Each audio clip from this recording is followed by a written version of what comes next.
Floral महिला अस्पताल के डॉक्टर प्रतीक मावानी पर सोनोग्राफी सेंटर में युवती से छेड़छाड़ का मामला। लड़की और उसके साथ आए लोगों ने डॉक्टर पर हमला कर दिया। डॉक्टर प्रतीक गंभीर रूप से घायल हो गए और उन्हें इलाज के लिए अस्पताल के आईसीयू में भर्ती कराया गया। डॉक्टर प्रतीक ने मीडिया को बयान दिया, अगर डॉक्टरों पर ऐसे झूठे आरोप लगाए जाएंगे तो हम मरीजों का इलाज कैसे करेंगे। मुझसे 20 लाख रुपए की मांग की गई। पैसे देने से इनकार करने पर मुझ पर हमला किया गया। सीसीटीवी फुटेज में भी साफ दिख रहा है कि मुझे कैसे पीटा जा रहा है। पैसे मांगने के बाद लड़की के साथ आए लोगों ने मुझसे कहा कि अगर आप अपनी प्रतिष्ठा को नुकसान नहीं पहुंचाना चाहते तो आपको हमें पैसे देने होंगे। जब मैंने भुगतान करने से इनकार कर दिया तो मुझ पर झूठा आरोप लगाया गया। जब किसी मरीज की जांच की जाती है तो डॉक्टर के साथ एक सहायक और अन्य मशीन ऑपरेटर भी होते हैं। ऐसी स्थिति में किसी लड़की के साथ छेड़छाड़ कैसे हो सकती है। इस पूरी घटना को लेकर डॉक्टर प्रतीक ने रंगदारी की शिकायत दर्ज कराई है। पुलिस ने जबरन वसूली और दंगा फैलाने का मामला भी दर्ज किया है। डॉक्टर प्रतीक घायल का बयान क्या कहा, ताज़ा खबर देखने के लिए देखते स्टार न्यूज नेटवर्क। जय हिंद। जी साहब, आपનું નામ?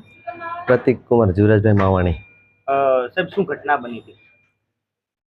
હું છેલ્લા 7 થી 8 વર્ષથી મારુતિ એક્સેસ સોનોગ્રાફીમાં મારા પેશન્ટની તપાસ દર્દીની તપાસ માટે ત્યાં જતો હોઉં છું। આ વખતે પણ એમની તપાસ કરી અને હું સીધો સાહેબની ઓફિસમાં બેઠો હતો। ત્યાં અમુક અસામાજિક તત્વો આવીને 8 થી 10 જણા આવીને સીધી મારી પાસે કીધું કે તમે છેડતી કરી છે, આરોપ મૂક્યો।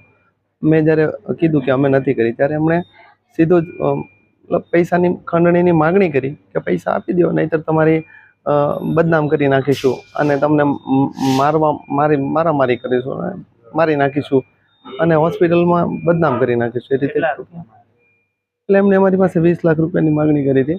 એટલે મેં કીધું કે મેં કંઈ કર્યું નથી તો પછી હું શા માટે આપું, એમ કરીને બીજા અસામાજિક તત્વો આવીને સીધું મારવા જ માંડ્યા અને મારા માથાના ભાગે ગંભીર ઈજા થઈ ગઈ છે અને લોહી લુહાણ હાલતમાં મને છેલ્લે અહીંયા સારવાર માટે આઈસીયુમાં છેલ્લા 2 દિવસથી ટ્રીટમેન્ટ આપવામાં આવી રહી છે। કોણ છે આ છોકરી? કોણ છે?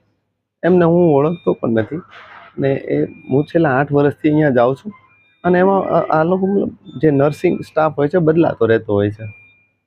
હું છેલ્લા 8 વર્ષથી તમે અંદર ગયા હતા પેશન્ટને ચેક કરવા, ત્યારે કોણ હતું અંદર હાજર? ત્યાં અંદર એ રૂમમાં દર વખતે એક દર્દી હોય છે, એક નર્સિંગ સ્ટાફ હોય છે જે આસિસ્ટન્ટ હોય, એક એક્સરે ટેકનિશિયન પણ હોય છે અને 5 થી 10 મિનિટમાં હું મારું કામ પતાવી દેતો હોઉં છું। તમે 3 વાર છોકરીની છેડતી કરી, અલગ અલગ ટાઈમ એવી વાત કરે છે, કેટલા આક્ષેપમાં કેટલી સત્યતા? એકદમ ખોટા આક્ષેપો કરેલા છે, એકદમ ખોટા। અને પૈસા માંગવામાં જો આ રીતે એ લોકો માગણી કરીને આવું કરશે ડૉક્ટરો સુધી તો અમે સારવાર કઈ રીતે કરીશું? હું બધાને કઈ રીતે મતલબ હવે તમારી માગણી શું છે? હવે મારી માગણી પોલીસ તંત્ર કે સરકાર પાસે એટલી જ છે કે આની સત્યતા હકીકત બધા સામે આવે અને મતલબ થોડું આનો ન્યાય થાય।